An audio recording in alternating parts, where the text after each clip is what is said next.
नमस्कार। स्वागत है हमारा यूट्यूब चैनल न्यूराइज क्लासेस पर। आज जानेंगे करंट अफेयर के महत्वपूर्ण प्रश्न जो परीक्षाओं में संभावित होंगे, उन्हीं प्रश्नों पर चर्चा किया जाएगा। आइए जान लेते हैं। प्रश्न दिया है 4 जनवरी 2024 को किस देश ने आजादी की 76वीं वर्षगांठ मनाई? तो इसका जो राइट आंसर है वो आंसर नंबर 2 होगा, म्यांमार। और जान लेते हैं इसके बारे में। 4 जनवरी 2024 को जो वर्षगांठ मनाई गई, उसी दिन 9,652 कैदियों को रिहा करने की घोषणा की गई, जिसमें 114 जो लोग हैं वो विदेशी हैं और इनको रिहा मानवता के आधार पर किया जाएगा, ये भी याद रखिएगा।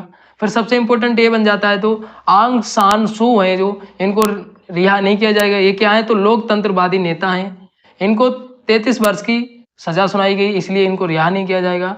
और ये नोबेल शांति पुरस्कार विजेता भी हैं, ये भी याद रखिएगा। आगे जानते हैं। अगला प्रश्न दिया एसो भूमि कन्वेंशन सेंटर कहाँ स्थित है? तो इसका जो राइट आंसर है वो आंसर नंबर 1 होगा, नई दिल्ली। कब स्थापित किया गया? तो 16 सितंबर 2023 को इसका उद्घाटन किया गया, ये भी याद रखिएगा। और किसने उद्घाटन किया? तो पीएम मोदी जी ने किया। और सबसे इंपॉर्टेंट है कितने बीच में बना है? तो 73,000 वर्ग किलोमीटर में बना है, ये भी याद रखिएगा, 73,000 वर्ग किलोमीटर में। और इसमें 13 मीटिंग कक्ष हैं, भी याद रखिएगा, 13 मीटिंग कक्ष। आगे जानते हैं। अगला प्रश्न दिया महत्वपूर्ण प्रश्न है पीएम विश्वकर्मा योजना का शुभारंभ कब हुआ? तो इसका जो राइट आंसर है वो आंसर नंबर 3 होगा, 17 सितंबर 2023 को मोदी जी ने अपने जन्मदिन पर किया, ये भी याद रखिएगा। और इसमें 3 लाख रुपए ऋण दिया जाएगा। पहले 1 लाख रुपए दिया जाएगा, जब वो ऋण दे देगा, चुका देगा 5% ब्याज की दर से, फिर उसको 2 लाख रुपए और दिए जाएंगे। और जान लेते हैं इसके बारे में। ये जो विश्वकर्मा योजना है, इसके तहत 18 टेंडर्स लोगों को ये ऋण दिया जाएगा। कौन कौन से हैं? जैसे मूर्तिकार हो गए, मछली पकड़ने वाले हो गए, कपड़े सिलने वाले, सब कपड़े धुलने वाले और बाल काटने वाले, ऐसे लोगों को, राजमिस्त्री को, ऐसे लोगों को ये दिया जाएगा।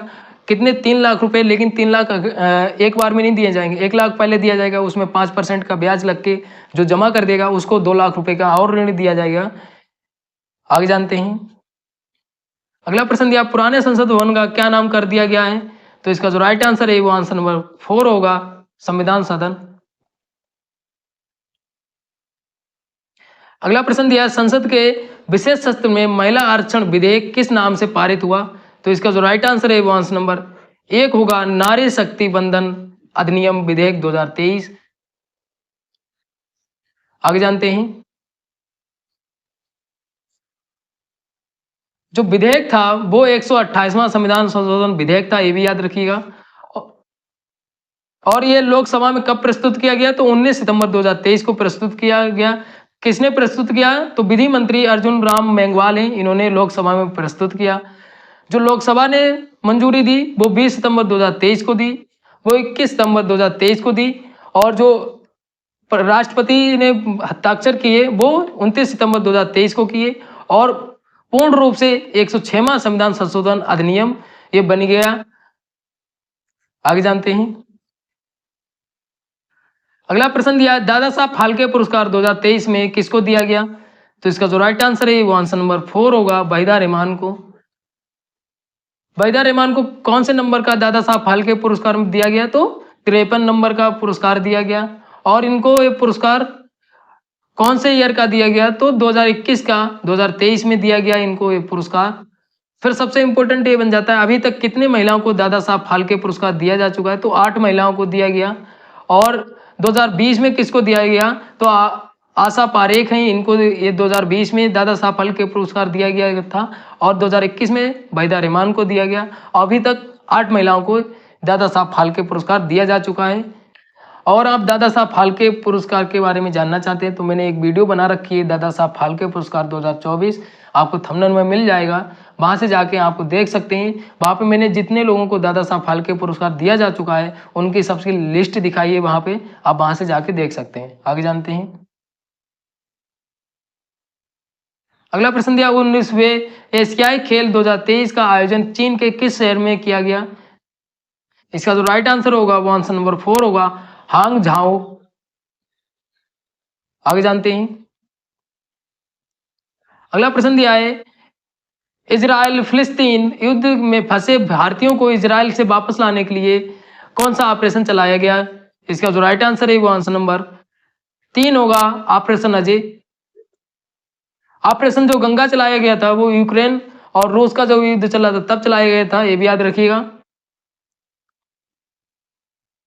अगला प्रश्न दिया, 19वें एशियाई खेलों 2023 में भारतीय खिलाड़ियों ने कितनी प्रतिस्पर्धाओं में कुल कितने मेडल जीते? तो इसका जो राइट आंसर है वो आंसर नंबर 1 होगा, 22 प्रतिस्पर्धाएं थी और 107 मेडल जीते। और जान लेते हैं इसके बारे में। इसका आयोजन जो हुआ वो 23 सितंबर 8 अक्टूबर 2023 के बीच हुआ और इसमें 28 जो थे वो स्वर्ण थे और 38 जो थे वो रजत थे और 41 जो हैं वो कांस्य पदक और 22 प्रतिस्पर्धाओं से ये पदक 107 जीते हैं, ये भी याद रखिएगा। आगे जानते हैं। अगला प्रश्न दिया, 20वें एशियाई खेल कहाँ आयोजित होंगे? तो इसका जो राइट आंसर है वो आंसर नंबर 2 होगा, आईची नागोया जापान 2027 में आयोजित होंगे, ये भी याद रखिएगा। आज के लिए इतना ही, मिलते हैं अगली वीडियो में, धन्यवाद।